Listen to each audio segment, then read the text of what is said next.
Hello everyone, welcome to Surya Info Edge. In this session we'll see how to create partitions with the help of Fdisk command. First, open VirtualBox Manager and start the machine. Once you log into the machine, on the desktop, right click, open terminal.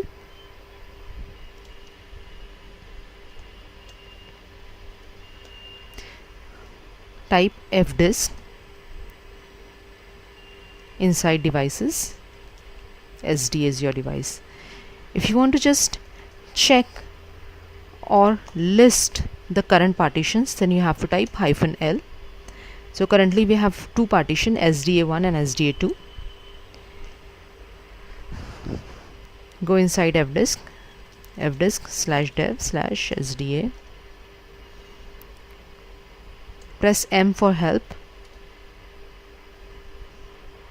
If you want to see the partition table from Fdisk, then we have to type P to print the partition table. If you want to create a new partition, type N. Decide whether it is a primary or extended partition. Now we'll take a primary partition first. It's partition number 3. First cylinder, keep it as default.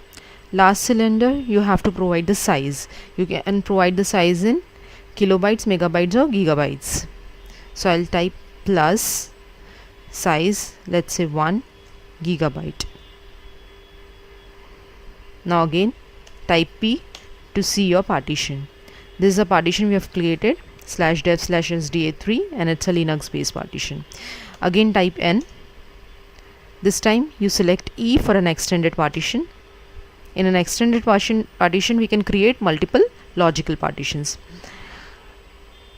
First cylinder, last cylinder, again I'm going to keep it 1G.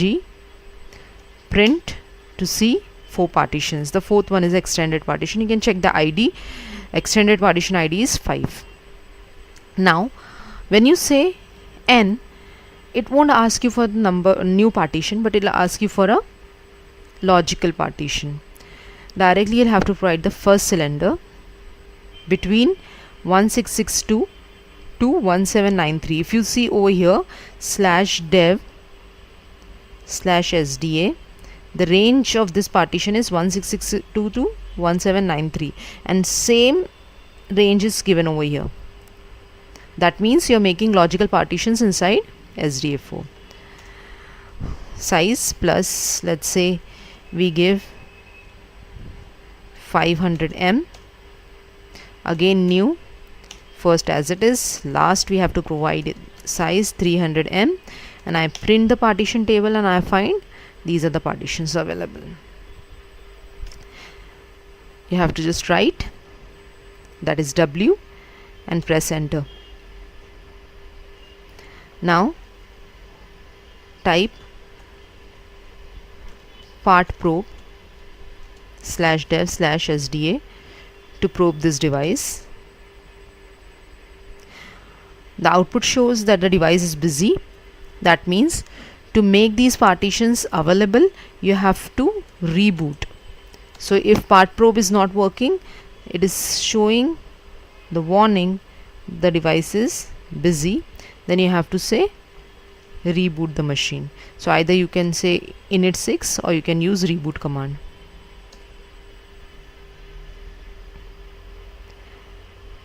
Once the machine is rebooted, now you have partitions created.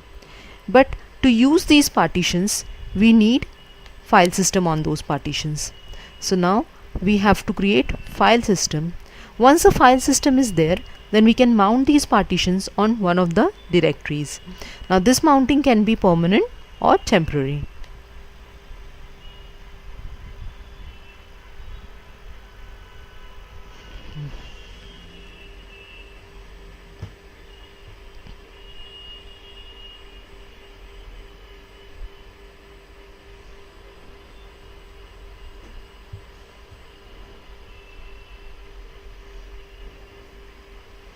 Okay, now the system is booting.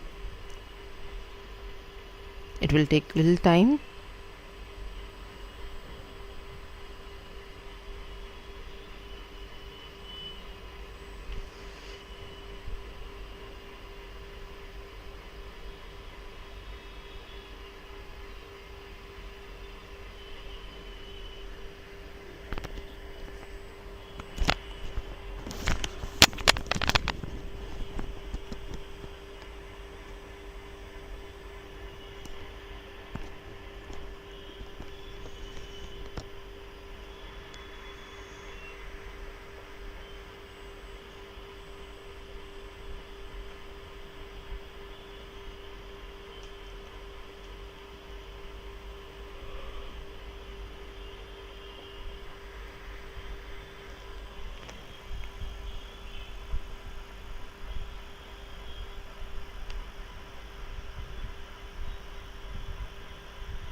Once we start providing file system to the partitions, please do remember that a partition which is extended does not require a file system. Hence, we will not be providing any file system to that partition, but the logical partitions inside the extended partition needs file system. So we will be providing file system to partition number 3, partition number 5 and partition number 6.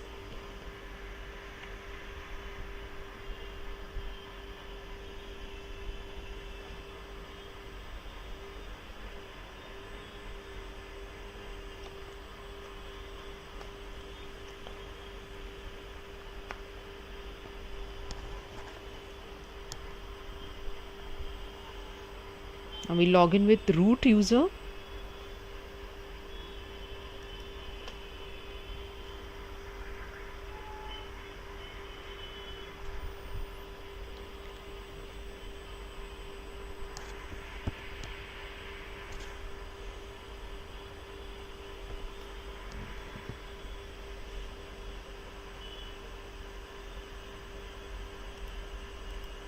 Click on other, username root,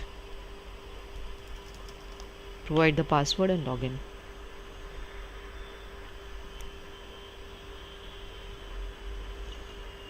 On the desktop,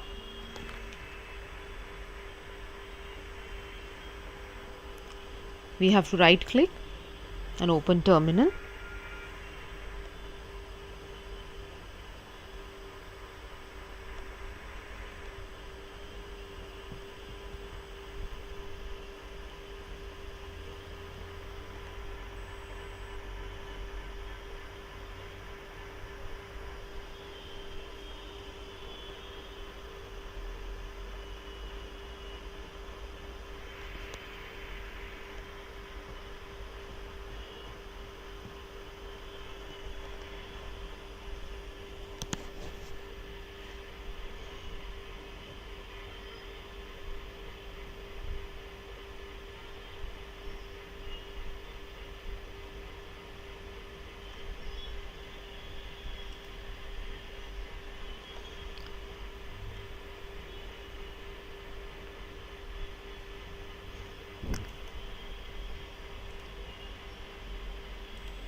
Now, first we will check the partitions using -l/dev/sda. Now you see we have 6 partitions. Earlier we had only 2 partitions.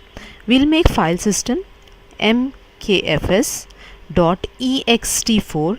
ext4 is file system used for Linux. /dev/sda3. As I told you, we will not create file system for partition 4. Hence, I am going to make the partition 5 as input and make the file system for that. Same we will do for 6. So we are going to make file system ext4 for SDA 6. Once the file system is created, we can mount these partitions on some directory.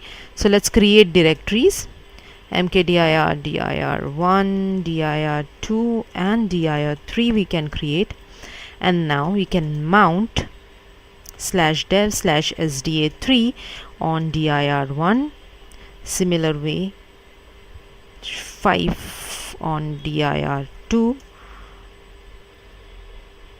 and 6 on dir3. If we say cd dir1 and say ls, we can see lost plus found folder inside. Now we can actually create files and folders. You have 1, 2, 3 over here. You can actually make directory. Let's say my dir and say ls. This is what we have.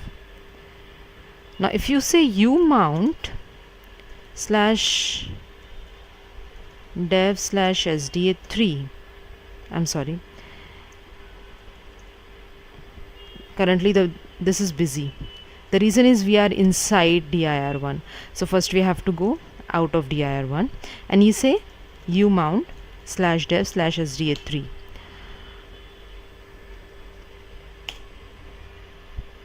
Now the data which you have just entered, like files 1, 2, 3 and directory, they are all into partition number 3. If we again go to, let's say, cd /dir1 and say ls, we don't see anything because the data is no longer on dir1. The data is on the partition which is no longer mounting on dir1. If you mount it again, mount /dev /sda3 on dir1 and then ls,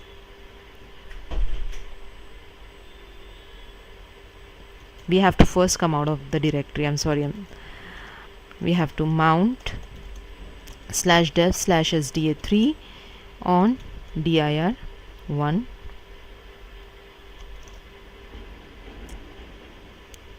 cd dir1 ls. Yes, it is already mounted for the first time only.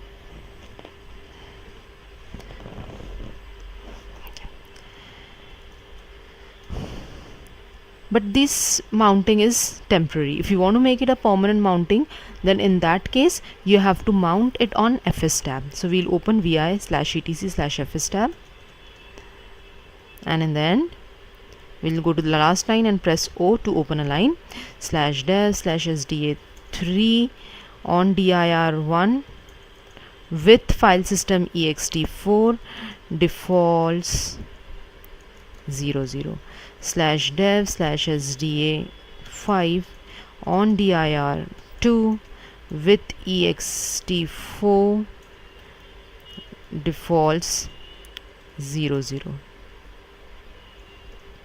/dev /sda6 /dir3 ext4 defaults 00. Now once we save this escape:\wq exclamation, now we have saved the data in fstab. Now when we reboot, actually the temporary mounting will go away and this permanent mounting will take its place. Now the advantage of having permanent mounting is next every boot you'll have your mount as it is. So with this we understood how to create partitions and how to provide file systems and then mounting.